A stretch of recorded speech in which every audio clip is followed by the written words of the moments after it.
Hello friends, আজকে বানাবো নিহারি মাছের চপ ভাজা। তার জন্য দেখো নিহারি মাছটাকে আমি একটা কাঁচির সাহায্যে কেটে নিয়ে এবারে কর্নফ্লাওয়ার, ময়দা, ব্ল্যাক পেপার দিয়ে ভালো করে মাছটার সঙ্গে মিশিয়ে নিয়ে এবারে ব্রেড ক্রাম্বসের মধ্যে আমি দেব।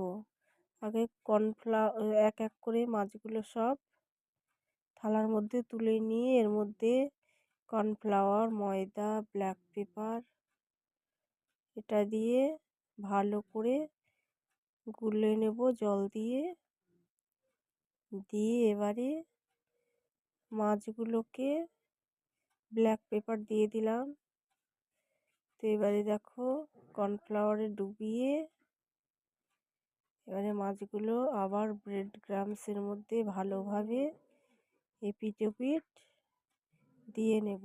দিয়ে আবারও কর্নফ্লাওয়ারের জলে ডুবিয়ে আবারও বিস্কুটের মধ্যে আমি এপিট ওপিট ভালো করে বিস্কুটগুলোকে দিয়ে সবগুলো এক এক করে শেপে করে নেব।